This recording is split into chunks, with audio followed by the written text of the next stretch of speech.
السلام علیکم، میرا نام زاہدہ عابد ہے۔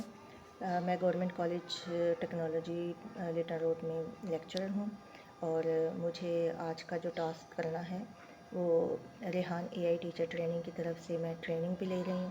اور اس میں مجھے برطانیہ کے مشہور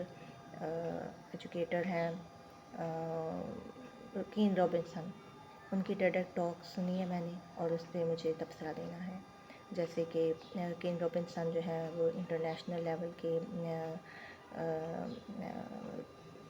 ان کو برطانیہ کے مشہور مصنف بھی ہیں، اور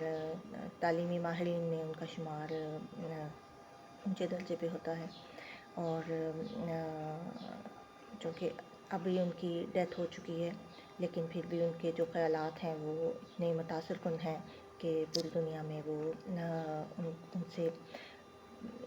نتائج اخذ کیے جاتے ہیں اور ان کو مانا جاتا ہے۔ تو تعلیم کے حوالے سے ان کے جو خیالات ہیں اگرچہ یونیک نہیں ہیں، بہت سے لوگ اس بات کے حامی ہیں کہ بچوں میں اپنی ایک منفرد صلاحیتیں ہوتی ہیں، اور جدید دور میں بھی جدید ٹیکنالوجی کے ساتھ بچوں کی صلاحیتوں کو نکھارنا اور ان کو پروان چڑھانا تعلیم کا ایک اہم مقصد ہونا چاہیے۔ تو کین رابنسن کی اہمیت یہ ہے کہ وہ سب سے زیادہ اس بات کے حامی تھے، اور وہ اس بات کو اپنے لیکچرز میں، سیمینارز میں اس بات کو بار بار دہراتے تھے، اور وہ اسی ٹیڈ ٹاک کے حوالے سے انہوں نے ایک جو نظریہ پیش کیا وہ یہ تھا کہ ڈو اسکول کل کریٹیوٹی، کہ کیا اسکول جو ہیں وہ بچوں کی تخلیقی صلاحیتوں کو ختم کر رہے ہیں۔ حالانکہ ہونا یہ چاہیے، تعلیم کا مقصد یہ ہونا چاہیے کہ بچوں کی تعلیمی صلاحیتوں کو پروان چڑھایا جائے، اور ان کی تخلیقی صلاحیتوں کو بھی دیکھا جائے کہ ان میں کیا کیا ان کے کین رابنسن کے خیال کے مطابق ہر بچے میں ایک تخلیقی صلاحیت، منفرد تخلیقی صلاحیتیں ایک سے زائد بھی ہو سکتی ہیں اور ہوتی ہیں، تو ان کو دیکھنا، پرکھنا اور ان کو پروان چڑھانا یہ تعلیم کے مقاصد میں شامل ہونا چاہیے، اور تعلیمی ماہرین کو، اساتذہ کو اور والدین کو بھی اس بات کا خیال رکھنا چاہیے کہ کسی بھی بچے میں جو انفرادی صلاحیتیں ہیں، اگر ہم ان کو پروان چڑھانے کی بجائے تعلیم کے ایسے ماحول میں تربیت دیں گے جس میں ان کی وہ صلاحیتیں ختم ہو جائیں، جیسے کہ امتحانات کا جو ایسا سسٹم ہو جس میں بچہ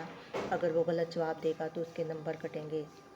ایسی صورتحال میں بچہ کوئی بھی اپنی جدت پیش کرنے سے قاصر ہوگا، کوئی بھی بچہ اپنی منفرد صلاحیتوں کو بروئے کار لانے سے ڈرے گا، اور اس طرح وہ پھر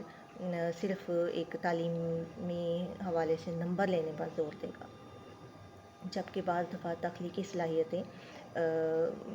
دوسرے طریقے سے پروان چڑھتی ہیں۔ وہ کیا طریقہ ہے اس کو ہی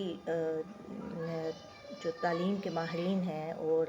سلیبس بنانے والے ہیں یا والدین بھی اس میں بچے کی مدد کر سکتے ہیں،